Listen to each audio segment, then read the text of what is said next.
Ladies and gentlemen, the following contest, it is a singles match set for one fall, one submission, or a knockout. It also has a 15-minute time limit, and your referee, Mr. Chris Hatch. Introducing first.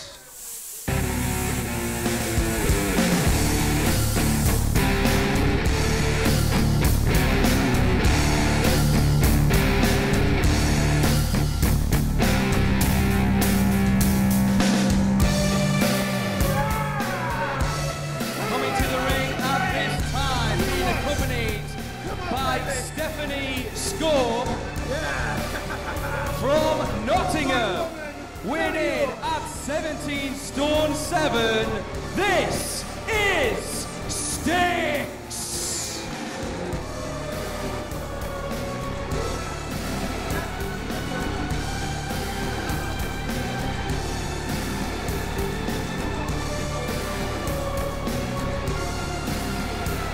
And a formidable figure carves Stixx, a man I'm very familiar with. Talk about formidable figures. There goes Stephanie. Stixx does certainly not look like a man to be messed with. Almost getting into a fight with someone in the crowd there. One of our ringside is being particularly brave. Brave or stupid. Indeed.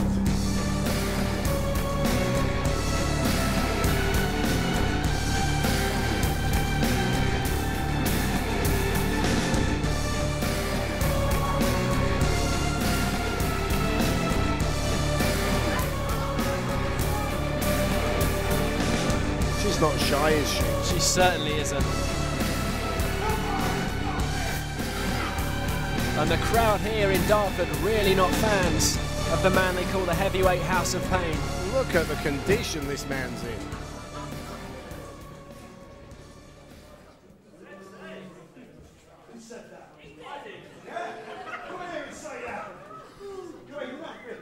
And his opponent,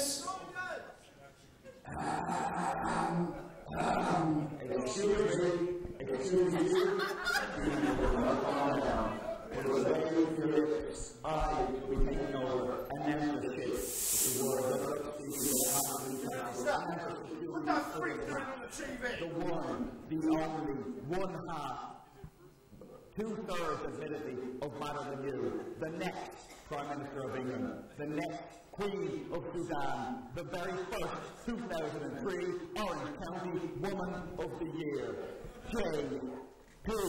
Monroe. See me, help me.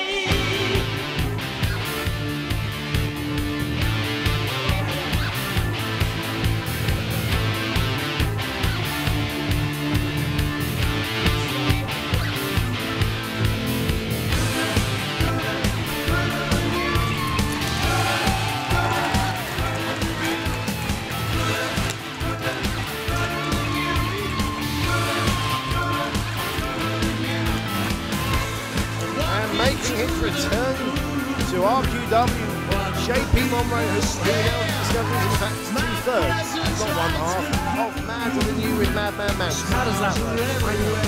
Is it because he weighs more? Does he contribute more? Or is it just Manson's mind? No, no. All that matters is that he is gooder than you, Dean. Could you do that? I used to, but did you? I gave it up. I didn't want to show the other guys up. Yeah. And he doesn't seem to be phased really by that dominating force in the ring right now, Stixx. What's going on here? It's the beautiful, sexy Stephanie. Now say it again. Sexy. being accompanied by the beautiful, sexy Stephanie Score. Stixx there not happy with Stephanie's introduction. Well, Stixx making a point there. Stevie Aaron just shrugs his shoulders as he comes back to our table here. Hey, Stevie, I'm with you. I wouldn't argue with that man. What is this freak doing? Johnny's good at working, JP.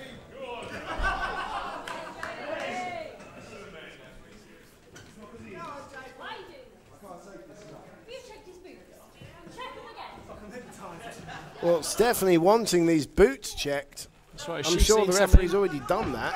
Oh, it was a ruse. And a kiss to start the match. And straight away, Stixx in with a big forearm, sends JP into the corner. Oh, huge chop across the throat. Forearm to the back.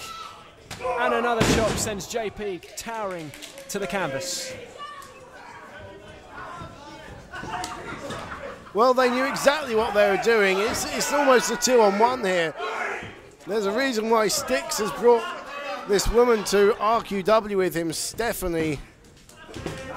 That's right, they certainly are a winning combination wherever they go, whichever companies they wrestle for up and down the UK. They certainly seem to be raking up the wins. But now the heavyweight House of Pain comes to RQW and wants to leave his mark right now on JP Monroe. Well, he's got a fine pedigree, this man. A former British tag team champion along with Martin Stone. Managed, of course, by my good self. That team's now split. But he's also held various regional titles and the FWA Academy title previously. He certainly has. So although he's made his name in tag team competition, don't be fooled. This man is a force to be reckoned with in the singles division. A big man indeed, 6'3", 17 stone 7. And there's a lot of Stixx to be impressed by. But now he's getting ordered by Stephanie to get back in the ring. No kiss for him that time. Do you think that's how things work between them and them two? Do you think she's the boss? I wouldn't like to pry into their domestic life. JP Monroe on the top rope to the outside. Oh, high cross body there. And JP pops up, Stixx stays down. That tells us who got the better of that exchange. A JP hugging a member of the crowd now. Don't think they expected that when they paid for their front row ticket. Anyway, JP sending Stixx back into the ring. Looking fairly well so far, doing fairly well. What's she doing? Distracting him. Oh! Well, she didn't lay her hands on him and she didn't do anything wrong as far as I can see. Well, she distracted him, Dean.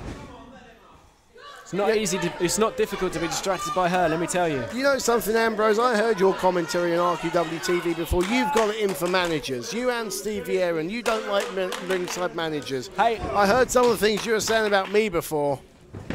Dean, It's a terrible bias.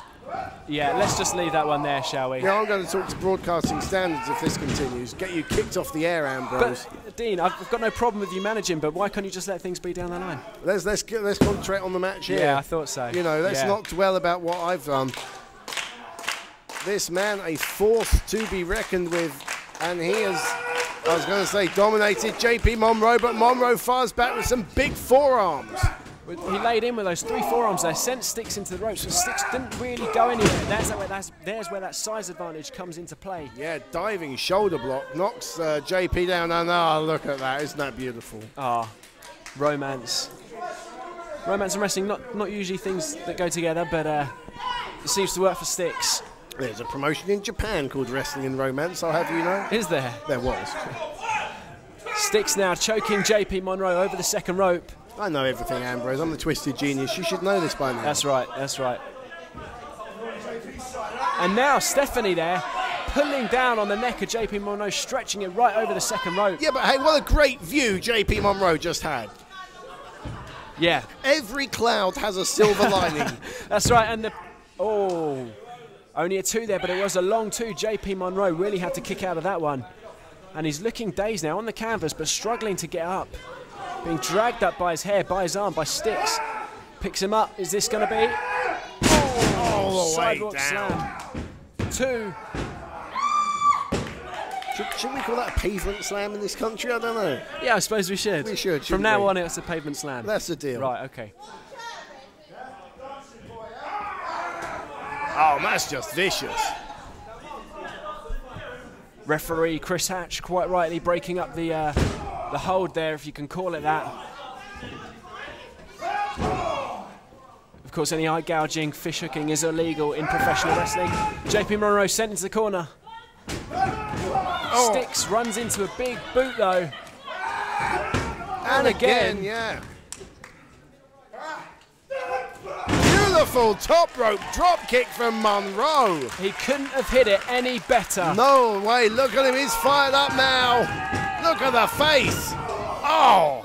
Diving forearm off the ropes. Oh, nice 5 leg. minutes have gone by. 5 minutes of the match.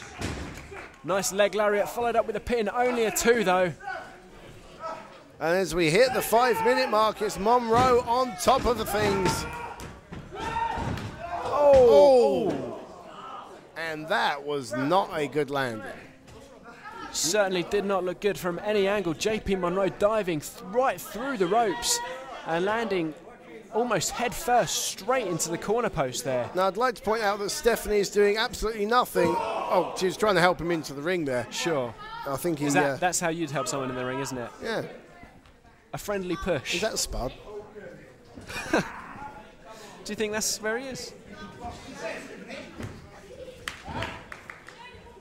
And now JP Monroe on the receiving end. What's this going to be? Oh!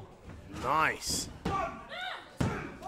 He picks him up, though, and definitely not very impressed as she's telling him to finish. She's telling Stixx to finish him off. JP Monroe is not moving at all. He looks to be in a pretty bad way. He's being dragged across the ring now, set up for this big... Is this going to be a power bomb? Oh, Niagara bomb. Oh! Wow, what impact! That's got to be it. And a very forceful victory for the heavyweight House of Pain Stixx. Ladies and gentlemen, the winner of the match, Stixx. Wow. JP Monroe put up a pretty good fight. But at the end of the day, the size advantage, not to mention the advantage provided by that woman, Stephanie, won the day for Stixx. Well, Stixx has proved today why he is called the Heavyweight House of Pain, and you can bet that he's going to be going backstage speaking to management about getting his next match lined up right here in our QW. Oh, yes.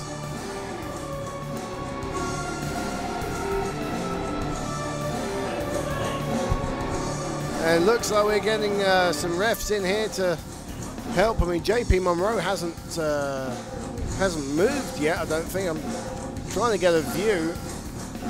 It doesn't look like it, no. Things turned bad for JP when he ran into that ring post, and then it was downhill from there on in.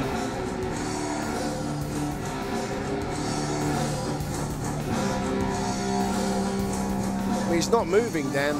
This is quite concerning. Referees Chris Hatch and Steve Linsky both out there.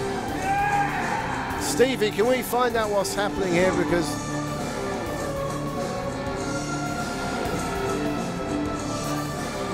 the worrying thing for me is that JP seems to be talking but not actually moving.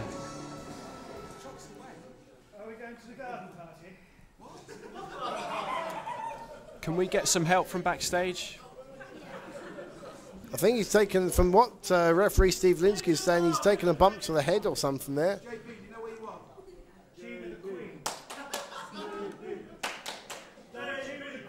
Steve Linsky's saying he's gone. Can we get someone from the back to... Go to the garden party. Going to the garden party?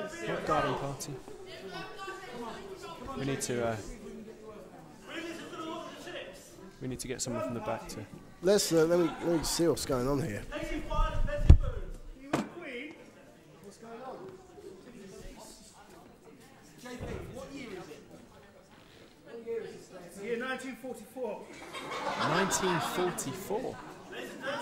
It's just 1 year away before the war is over. This is not good. JP Monroe. That's me!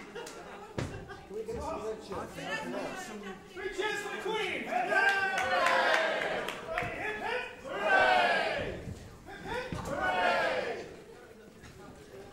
He's totally out of it, Dean.